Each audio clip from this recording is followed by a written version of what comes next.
Good evening, everyone. This is Derrick from the Right Alt podcast, and this is a article reading from a objective news source, the independent.co.uk, the bastion of the free press in the United Kingdom, which is soon to make a vote about whether it's going to remain in the UN or leave the UN. Not the UN, the EU.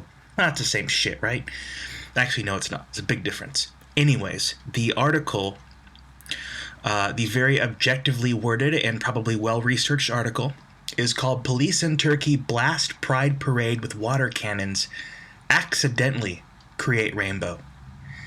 The author of the article is Christopher Houghton. Maybe it's Houghton, who knows? And we'll go to his site here. It says Christopher Houghton is culture editor for the independent.co.uk. He once shared an elevator with Ving Rhames in Mexico. I don't know what that means. Did he share an elevator with Ving Rhames in New Mexico? Does that mean Ving Rhames is gay and he had a moment? He made love in an elevator with Ving Rhames? Who knows? I hope Ving Rhames doesn't know about this. Somebody may want to contact him and let him know that this guy named Christopher Houghton is saying he tagged Ving in an elevator. The article begins, "A crowd dispersing method turned into an unwitting symbol of defiance. If this photo is to be believed, in Taksim Square, Turkey yesterday, where the annual Gay Pride Parade was being held. Turkish police used water cannon trucks and rubber pellets on those gathered in the center of Istanbul, despite the parade having taken place peacefully the year before." And I'm going to show that article, a picture here. Attendees were injured by the cannons, according to Hurriyet Daily, although amongst the disruption, one onlooker took a photo that purportedly showed one of the jets creating a rainbow in the sunlight. As you can tell, this is a very thoroughly researched article. He went through great pains to make sure that whatever was written in this article is it has more than just a grain of truth. We couldn't verify the image, which it is possible has been photoshopped, but it is being widely shared in Turkey nonetheless, being viewed over 1.5 million times worldwide, reflecting the colors of the pride amidst the chaos. Police react with water cannons. Karma reacts with rainbow, said Ozan Zuriel tweeted.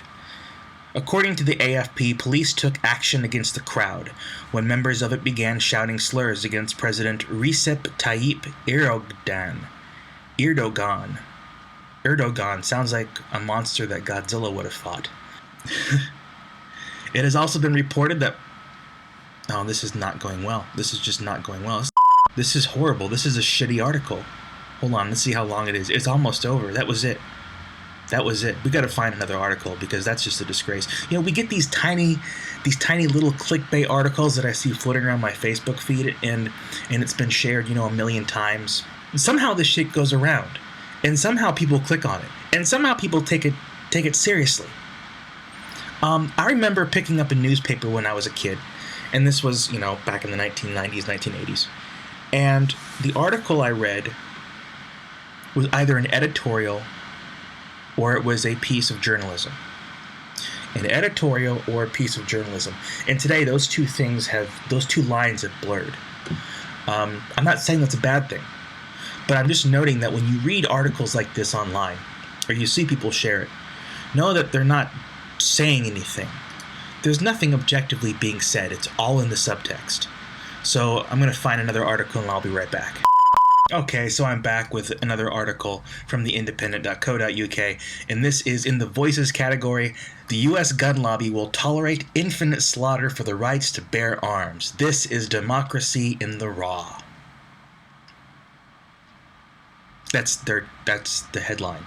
It's not the first sentence, it's the fucking headline. Yeah, well, fuck you too, Matthew Norman. Who is this guy? Matthew Norman at Indie Voices. Oh my god, what a pretentious sack of shit.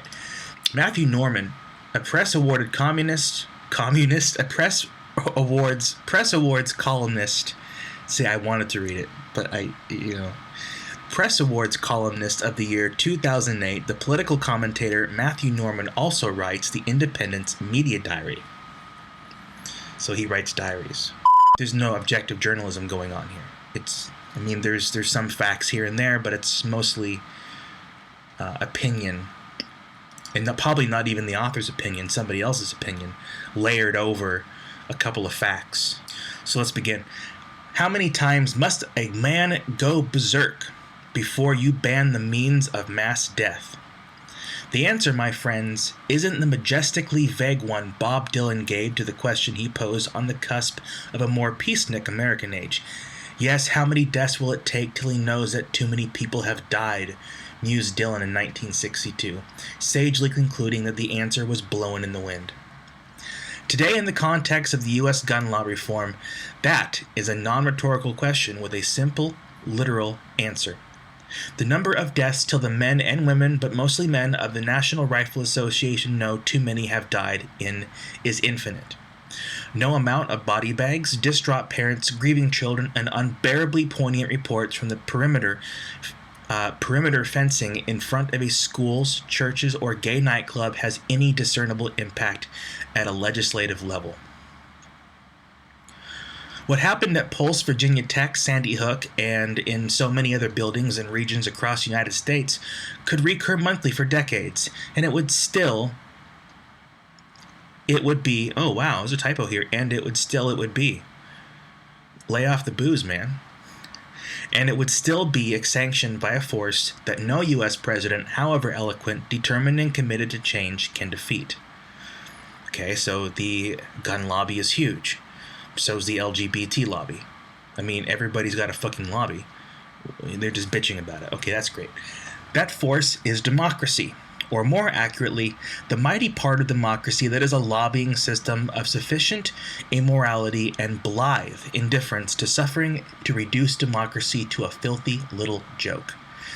Just as that maniac did on the weekend, the NRA, surely the most disgusting outfit in Western democratic history, long ago took Washington hostages. The death of every innocent killed by a semi-automatic weapon would be on its own conscience if it had one. It doesn't, of course. Jesus, I can't even do this. I can't even fucking read this. Okay, I'm back. I found another article. I had to go to the food and drink section of the independent.co.uk to find something, and this looks banal enough. And the title of the article is Japan's Naked Restaurant to Ban Customers for Being Overweight, Elderly, or Tattooed. You just can't go wrong with this, and it's by Sally Guyancourt, or Guyancourt. Let's see who she is. And it looks like she's reporting a lot on animals and Asia. So that's Sally there. Animals in Asia. Tokyo Diner will be able to eat almost naked as long as they meet some strict criteria on appearance. Japan's first ever naked restaurant is anything but stripped back when it comes to its rules for dinner. Full nudity is off the menu, with guests to be issued with paper underwear, and if you are overweight or you are over 60, chances of dining at the restaurant are slim. I think that's a good choice, actually. I think if you got somebody who's like 500 pounds or is like severely elderly, like in their 90s, and may have like lesions and all kinds of stuff happening on their body, I think it's a good idea, because you don't want to be like, you don't want to be eating beef brisket and looking at somebody's mole on their back. It's just disgusting. In the back to article, the food may be organic, but the Adam and Eve style banquet promises to be heavily restricted. The pop-up dining experience is due to open in Tokyo on July 29th under the name Amrita, which stems from the Sanskrit word for immortality. Japanese diners have already shown they are keen with the tickets, ranging in price from £90 for a meal to £520 for food and dance show, sold out for several nights, including the opening one. But many eager to eat in the buffet... Wait, hold on. Thank God it's not a buffet. I just misread that. Okay, an ad popped up and I couldn't get the rest of it. Okay. But many eager to eat in the buff could find themselves rebuffed at the door, as the Tokyo management have laid down stringent entry rules which they will go to some lengths to maintain. The average limit is 18 to 60, and anyone more than 33 pounds over the average weight for their height will be asked not to make a reservation. Those who do turn up with tickets and appear overweight could face the embarrassing ordeal of being weighed and rejected with no ticket refund. Wow. Wow. Okay.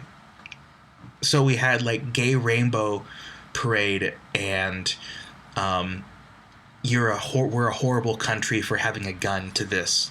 Okay, so the UK, the independent.uk, you delivered. Fantastic. And I'll continue reading the article because this is fascinating. Rules on the restaurant's website state, we may ask anyone more than 15 kilograms, 33 pounds, above the average weight for their height to refrain from making a reservation. In London, they allowed overweight patrons in, and some guests complained they had a terrible experience. Amrita spokeswoman Miki Komatsu told AFP. She added, if fat people are allowed in, it could be miserable for some guests. Guests can see the guidelines clearly on our homepage. We are aiming for a sort of Roman aesthetic, like the beautiful paintings you see in museums. Tattooed diners will be turned away too. Body art in Japan is often considered a link with underworld groups, like vampires.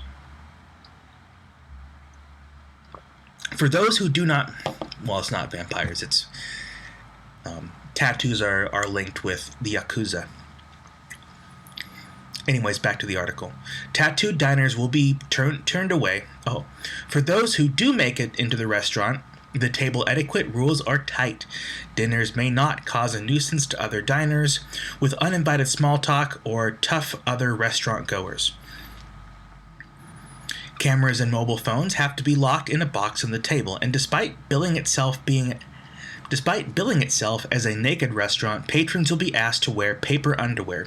Even the Western waiters will be wearing G-strings as they perform a stage show for the dinners.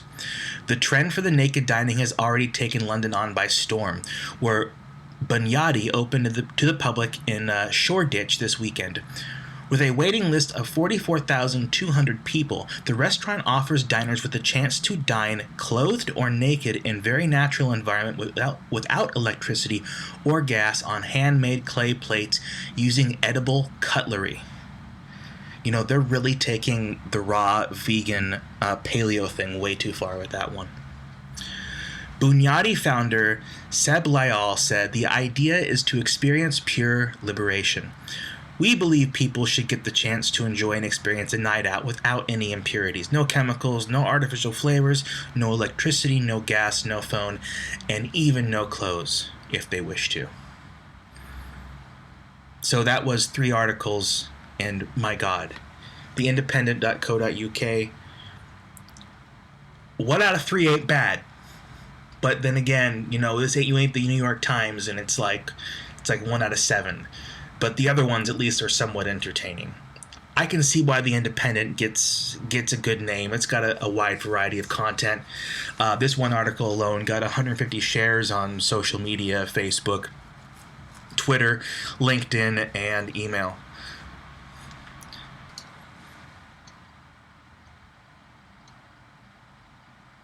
Anyways, I hope you enjoyed the reading, or at least got a kick out of it.